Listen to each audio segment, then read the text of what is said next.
Before we get started, I have to say, I do not hate the character of RiRi Williams or her casting in the MCU. Why? I'm actually interested to see how well Marvel can handle her introduction.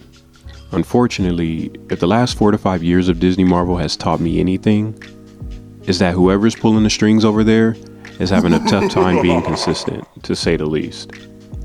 Anyhow, let's get started. RiRi Williams is one of the newest characters to be added to the MCU in Phase 5, but her arrival has sparked a lot of debate. Is Marvel doing her justice, or is there risk of making the same mistakes that have held back other new characters in the past? In this video, we'll break down the controversy surrounding Ironheart's debut, and more importantly, discuss what Marvel can do to ensure that she's a massive success. Let's get into it. Before we dig into the controversy, let's take a moment to understand who RiRi Williams is, and what her significance is to the Marvel Comics. Her story begins in Invincible Iron Man number 7 in 2016, where she is introduced as a 15-year-old genius living in Chicago, and happens to reverse engineer her own version of the Iron Man suit. RiRi represents a new generation of heroes, one that's smart, inventive, and diverse. She's also deeply connected to Tony Stark, both as a fan and as a person trying to continue his work. So the question becomes, how do you introduce a character like Ironheart into the MCU? And how do you make sure her legacy doesn't feel like a mere shadow of Tony Stark, but a legacy all her own? Now, admittedly, I have not seen Wakanda Forever. But when Marvel announced RiRi Williams was going to be introduced in that film before her own standalone series, it stirred a lot of mixed reactions. First, like most people, as flawed as Wakanda sometimes was, it was definitely not the movie to introduce a new character like RiRi Williams.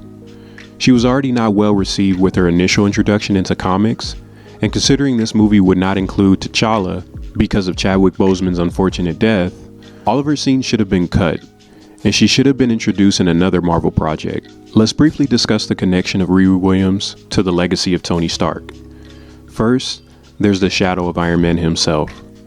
Tony Stark was the heart of the MCU for over a decade, and his death in Avengers Endgame marked a major turning point in the franchise.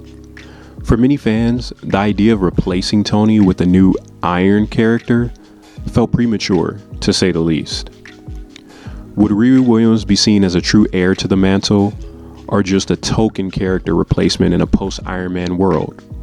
Next, there's the controversy around diversity.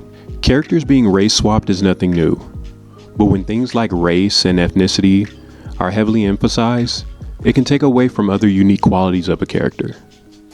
It's no secret that in the past 4 years, Disney Marvel has effortlessly sought to diversify its roster of characters.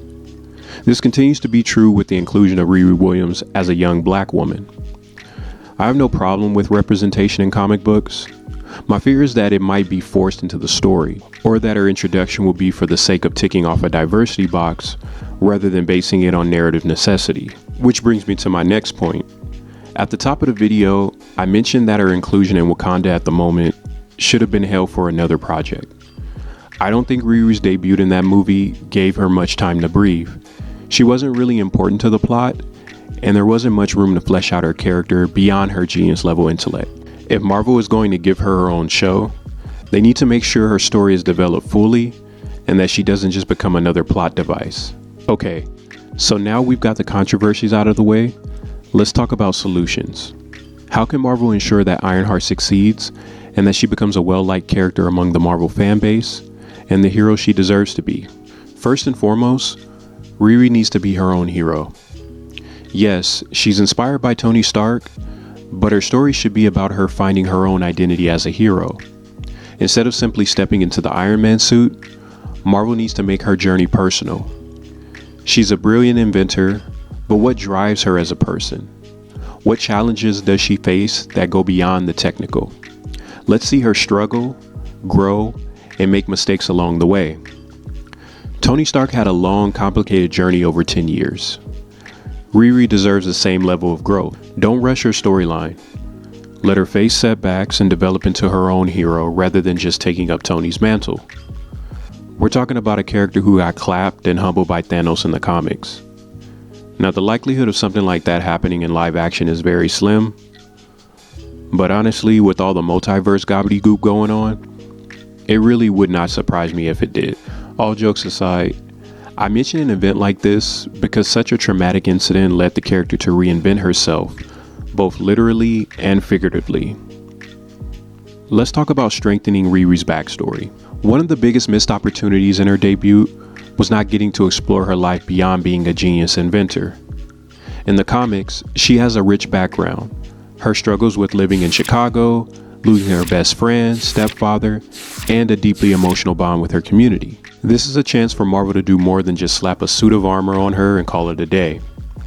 The series should properly portray who RiRi Williams is outside of her technology. Take Spider-Man, for example. His films took time to explore Peter's relationship with Aunt May, his struggles in school, and his moral dilemmas.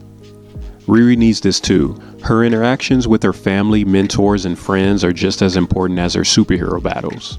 Next, let's talk about villains. Every great hero needs a great adversary, and RiRi deserves her own rogues gallery. The MCU has done a lackluster job with villains so far, but there's still a lot of room for unique threats tailored to RiRi's particular skills and worldviews. Instead of just relying on Iron Man villains, let's see RiRi face off against foes who challenge her intellect, her identity, and her resolve. A villain can push RiRi's character in unexpected directions. Think about how Killmonger pushed Black Panther to confront the sins of his father. Ironheart needs that kind of personal, ideological clash to really shine. Finally, and what I believe is the most important point, respect Tony Stark's legacy. Tony's death in Endgame was emotional, and it marked the end of an era. RiRi doesn't have to replace Tony, but rather build on what he left behind. Acknowledging his influence while creating her own path, it's a delicate balance. Don't make her a carbon copy of Tony Stark, but also don't just use his legacy as a crutch. Let her grow into her own identity, and let the audience see that she respects and honors his memory while forging ahead with her own vision. If history has taught us anything about Disney Marvel, it's that they know how to botch the introduction of new characters and dismantle the legacy ones. Knowing this, and while I do have my concerns, I'm still quite optimistic and hopeful they'll get it right. You're a fool! But those are just my thoughts. I want to know, do you think the Ironheart series will see success? Or do you have some concerns like most fans? Let me know in the comments below. Don't forget to like, subscribe, and hit the bell for more videos like this one. As always, keep pushing peace. Thanks for watching, and I'll catch you guys in the next one. I am going to give you two options. You can come to Wakanda, conscious or unconscious. You need to be conscious of the way that you look. Walking around here with that ash on your head.